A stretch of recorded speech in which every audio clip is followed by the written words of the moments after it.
Welcome to the WRAL Daily Download. I'm Grace Holland. This morning, 18 miles of 540 will open to drivers. It marks the end of the first phase of the huge highway project. WRAL's Brett Kneese was there as transportation leaders cut the ribbon on the highway. Brett, thanks for being here. Yeah, thanks for having me. So where is this new stretch located, and what is expected to be the impact on travel time? Yeah, so this 18-mile stretch of 3 lanes in both directions is between NC55 and I-40. So it kind of connects from Apex through Holly Springs, Fuquay Arena, Garner, right over there to where the new stretch of I-40 that just opened as well. There's a new widening project that just ended a couple weeks ago. So a lot of new construction all in the same area. Right. And do we have any idea, the estimate of, how much time it might cut off people's commutes if they've, been trying to cut over to that part of I-40? Yeah. So good question there. And I think the biggest impact that it's going to have is the amount of traffic that it will alleviate from other major highways. It gives people another option when it comes to, highway driving between, throughout those communities in the southern part of Wake County. So it should cut down, a lot of time. I mean, it's highway driving with 70-mile-an-hour speed limit. So you're talking about communities that, normally have to take side roads, somewhat main roads like 1010 Road and some of your other roads that are through that part of Wake County to get to a US 1 or an I-40. Now you have 540 that connects all of that together, and it just really makes things a lot more efficient for people. Right. An express lane, if you will. So what is the background of the Complete 540 project? As you've kind of mentioned, there's so many highway projects that are going on in the Raleigh and Wake County area right now. So where does this fit into that? Yeah, it's incredible to really be in an area that is growing as fast as the Triangle is. And with growth comes a lot of road projects, a lot of construction. And 540, as we know, part of it is a regular interstate. It's from I-87 all the way to I-40 on the northern side of Wake County. That is all interstate. But then when you hit it's around I-40 out there west of Raleigh, that's where it becomes a toll road. That's where the Turnpike Authority takes over that stretch of 540. And this first phase is phase 1 of the Complete 540 project. 40 years ago, leaders imagined a outer loop around Raleigh, 2 loops. The belt line that we know it, that is 440, and then this outer loop. And it has taken decades, literal decades, to get to this point, to where we're like about 3/4 of the way there now with this new 18-mile stretch that is also going to be toll. It is a toll road still. That's part of the design with this is it has to be toll so that it can pay for itself almost, and so that they could make this timeline happen a lot quicker. The construction on this stretch of 540 would not have happened as quickly if they would have had to wait and allocate regular funds with regular DOT. But because it's toll road and it's the Turnpike Authority, they've managed to actually speed up the process a little bit.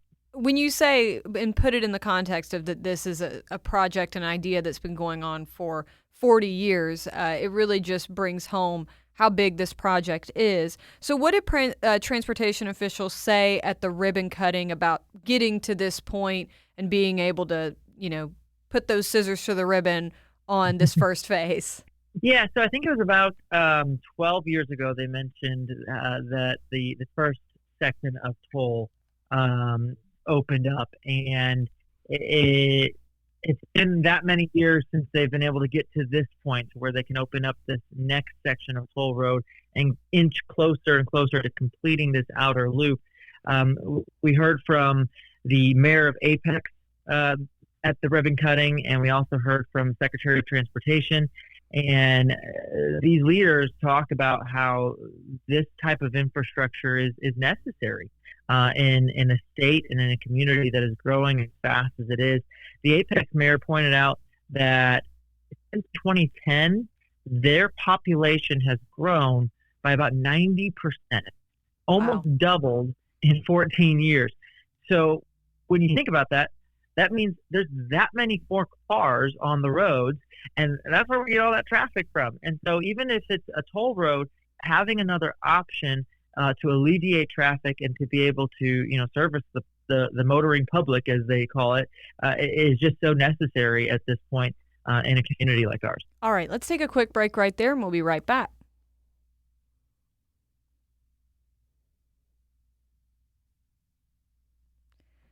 Brett, how long has this phase of 540 been actively under construction? Yeah, so it was about 2019 is when they finally broke ground and were able to put some shovels to the dirt.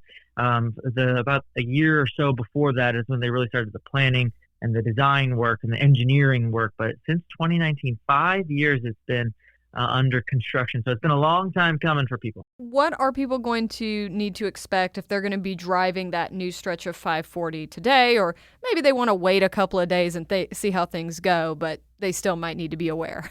Yeah, well, I think it's just another option, right? And it's going to be a quicker option in a lot of ways, and it really is a different route of sorts, and it has different connections, different exits along it that will connect different spots along that southern section of Wake County.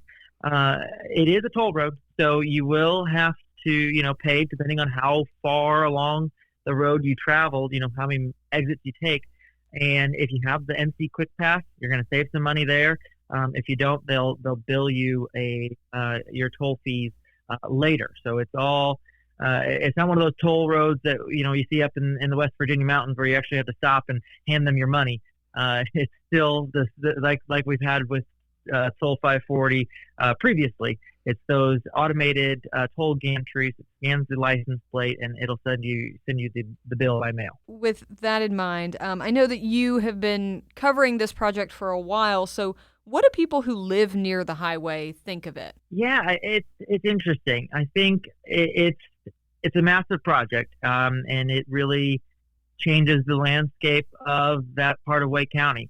And for the most part, it's overwhelmingly positive, right? It's going to alleviate traffic, whether you're, living along US 401 Fayetteville Road, in the Garner area, in Fuquay Arena, or any of these other communities where it just feels like there's more and more traffic every day. A lot of these residents are excited that this is an opportunity, a possibility that we will finally have some relief to that congestion. But then, of course, there are going to be some people that aren't necessarily for it because it does change the landscape of everything in that area.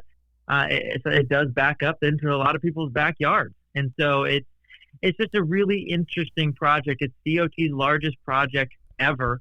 And so you're going to have people on both sides of the fence on whether or not they're happy about it. But at the end of the day, it's here. And I think for the most part, it is overwhelmingly positive. And I think for the most part, people who live along this stretch are just so happy that the opening date is finally here, 6 a.m. And of course, after this opening date, still got a whole nother phase to go. So what is the status of phase 2 of the Complete 540 project? Yeah, I know. Wednesday morning, 6 a.m., everybody's ready to have phase 1, and they're out there ready to drive this new 18-mile stretch, but we're already clamoring for the next part. I mean, why wouldn't we? We're always looking forward. And the next phase is 10 miles of 540 that goes from where it ends right now at I-40 all the way up to I-87. So that will complete the loop over there near Knightdale area. Some of it kind of actually goes into Johnston County a little bit. And it should break ground. Actually, it already has broken ground, the ceremony at least.